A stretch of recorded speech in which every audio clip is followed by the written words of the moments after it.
अब देखो यार, अगर तुम लोग जॉन सीना के फैन हो तो ये वीडियो तुम्हारे लिए होने वाले गए, क्योंकि जॉन सीना के एलिमिनेशन चैम्बर पर हील टर्न के बाद अब जॉन सीना ने फाइनली सोशल मीडिया पर साइलेंस ब्रेक कर दिया है। डब्ल्यूडब्ल्यूई के एलिमिनेशन चैम्बर पर रॉक और सीना के हैंड्स ज्वाइन करने के बाद अब इन दोनों के फैक्शन में एक और बड़ा रेसलर आने वाला है। डब्ल्यूडब्ल्यूई के 2 नाइट इंटरनेशनल पीएलएच को लेकर ट्रिपल एच का काफी बड़ा स्टेटमेंट आ रहा है। डब्ल्यूडब्ल्यूई के ड्राफ्ट 2025 को लेकर बैक स्टेज से काफी बड़ी रिपोर्ट आ चुकी है। तो गाइस चलिए बिना किसी देरी के शुरू करते हैं इस वीडियो को। और गाइस सबसे पहले बात करेंगे जॉन सीना की। गाइस यहाँ पर ये चीज तो हम सभी लोगों ने देखी, डब्ल्यूडब्ल्यूई के एलिमिनेशन चैम्बर पेपर व्यू के ऊपर जॉन सीना ने डब्ल्यूडब्ल्यूई के अंदर उनका हील टर्न किया और एलिमिनेशन चैम्बर के एंडिंग पर सीना का डब्ल्यूडब्ल्यूई में कोडी रोड्स पर हील टर्न करना अब भी यहाँ पर इंटरनेट के ऊपर सबसे ज्यादा बवाल मचा रहा है। जहाँ पर जॉन सीना के हील टर्न का वीडियो ऑलरेडी यहाँ पर मात्र 12 घंटों के अंदर सोशल मीडिया के ऊपर 10 करोड़ से ज्यादा व्यूज ला चुका है और सोशल मीडिया के ऊपर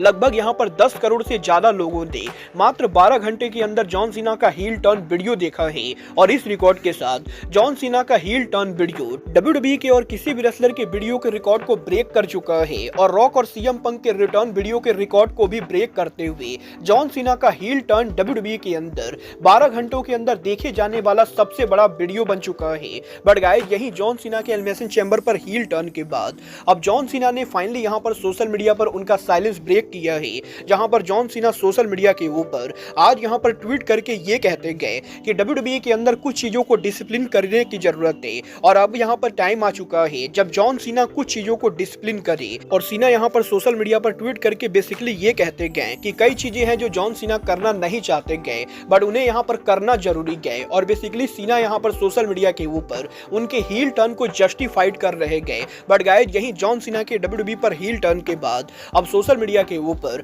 काफी सारे लोग यहाँ पर इस चीज को लेकर क्यूरियस हैं कि सीना अब यहाँ पर आगे क्या करेंगे और क्या यहाँ पर डब्ल्यूडब्ल्यूई के मंडे नाइट रॉ के ऊपर जॉन सीना अपीयर होंगे या नहीं। वेल कल यहाँ पर डब्ल्यूडब्ल्यूई के एलिमिनेशन चैम्बर पेपर व्यू के बाद पोस्ट शो के ऊपर जब रॉक मीडिया से बात कर रहे थे तो रॉक ने खुद मीडिया को कंफर्म कर दिया है कि जॉन सीना के एलिमिनेशन चैम्बर पर हील टर्न के बाद जॉन सीना यहाँ पर सीधे अफ्रीका के लिए ट्रैवल कर रहे थे। और क्योंकि जॉन सीना करेंटली हॉलीवुड के अंदर उनकी मूवी का शूट कर रहे गए तो इसीलिए जॉन सीना के हॉलीवुड कमिटमेंट की वजह से वो यहाँ पर कल कनाडा से डायरेक्टली यहाँ पर अफ्रीका के लिए निकल गए और वो यहाँ पर करेंटली अफ्रीका के अंदर उनके लेटेस्ट मूवी की शूटिंग कर रहे गए। और रॉक के हिसाब से जॉन सीना यहाँ पर इस हफ्ते के रॉक के ऊपर नहीं अपीयर होंगे। वेल देखना दिलचस्प होने वाला है कि अब यहाँ पर सीना और रॉक का डब्ल्यूडब्ल्यूई पर अगला अपीयरेंस कब होता है। बट गाइस जहां तक बात रही अपीयर होने की तो कल यहाँ पर जॉन सीना और रॉक के साथ ट्रेविस स्कॉट के अपीयर होने के बाद अब इस चीज को लेकर रिपोर्ट आ रही गए कि डब्ल्यूडब्ल्यूई के अंदर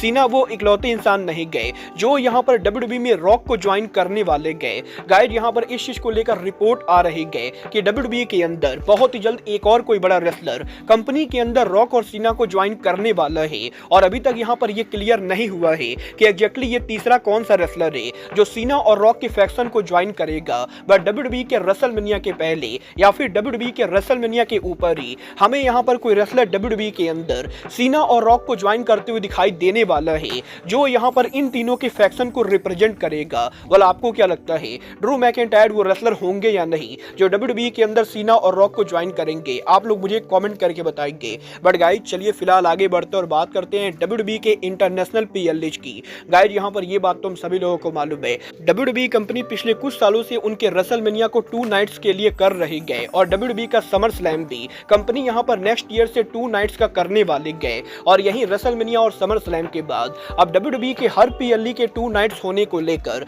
कल यहाँ पर मीडिया ने ट्रिपल एच से सवाल पूछा। जहां पर ट्रिपल एच से जब ये पूछा गया कि क्या यहाँ पर फ्यूचर के अंदर ट्रिपल एच यहाँ पर डब्ल्यूडब्ल्यूई के हर पेपर व्यू को 2 दिन के लिए करा सकते गए तो ट्रिपल एच जवाब देकर ये कहते गए कि वो यहाँ पर डब्ल्यूडब्ल्यूई के अंदर किसी भी कीमत पर हर पेपर व्यू को 2 दिनों तक नहीं कराएंगे और हर महीने यहाँ पर 2 दिनों तक लगातार पेपर व्यू करना ये यहाँ पर एक बहुत ही बैड डिसीजन होने वाला है। और ट्रिपल एच इसीलिए कंपनी के अंदर बाकी पेपर व्यू को 1 डे के लिए रखना चाहेंगे। बट डब्ल्यूडब्ल्यूई के बिग 4 पेपर व्यू यानी WWE survival series, royal rumble, WrestleMania और समर स्लैम में से कुछ पेपर व्यू को यहाँ पर ट्रिपल एच 2 दिनों के लिए करा सकते गए। मतलब ये तो आने वाला टाइम बताएगा कि समर स्लैम और रेसलमेनिया के बाद क्या रॉयल रंबल भी WWE 2 दिनों तक करती है या नहीं। बट गाइस चलिए फिलहाल आगे बढ़ते और बात करते हैं WWE के ड्राफ्ट 2025 की। मतलब बात करें अगर यहाँ पर WWE के ड्राफ्ट की तो गाइस ये बात तो हम सभी लोगों को मालूम है, हर साल WWE के रेसलमेनिया के बाद कंपनी के अंदर ड्राफ्ट होते गए जहां पर रॉ और स्मैकडाउन के रेसलर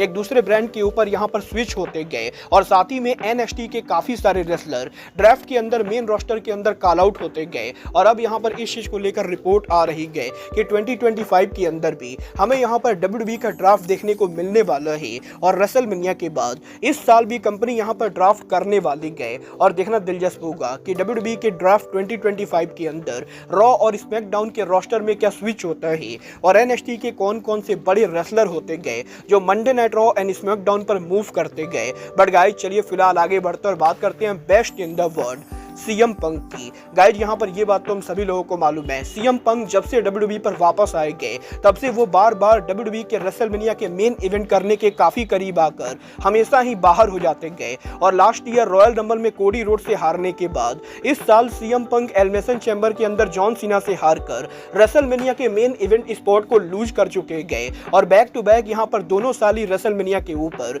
अब CM पंक को मेन इवेंट करने का मौका नहीं मिलेगा। और कल यहाँ पर WWE के एलिमिनेशन चैम्बर मैच के एंडिंग के ऊपर सेथ रॉलिंस के CM पंक पर अटैक करने की वजह से जॉन सीना के CM पंक को पिन करके चैम्बर मैच को जीत जाने के बाद CM पंक यहां पर काफी ज्यादा फ्यूरियस थे। और अरीना के अंदर जो लोग मौजूद थे उन लोगों ने कैमरा से रिकॉर्ड करके ये दिखाया है कि CM पंक के मैच को हार जाने के बाद पंक यहां पर अरीना के अंदर काफी ज्यादा एंग्री थे और वो यहां पर दोबारा से रिंग के अंदर जाकर पॉसिबली यहां पर सीना के ऊपर अटैक भी करने वाले थे। बट WWE के सिक्योरिटीज और रेफरीज के द्वारा CM पंक को रोक दिया जाता है। और देखना दिलचस्प होगा कि कल यहां पर CM पंक के इतना फ्यूरियस होने के बाद अब मंडे नाइट रॉ के ऊपर CM पंक क्या करते गए, क्योंकि कल यहां पर WWE के मंडे नाइट रॉ के ऊपर पंक यहां पर लाइव अपीयर होने वाले गए और हमें यहां पर ऑफिशियली CM पंक कल रिवील करते हुए दिखाई देंगे कि अब यहां पर रेसलमेनिया पर उनका क्या रोल होने वाला है। मतलब ये तो कल के रॉ को देखकर ही पता चलेगा कि CM पंक एग्जैक्टली मंडे नाइट रॉ के ऊपर क्या करते गए। बट गाइज अब आज के इस वीडियो में बस इतना ही। मैं मिलता हूं आपसे अपने अगले वीडियो में। बट गाइज तब तक के लिए good bye, good night and bang.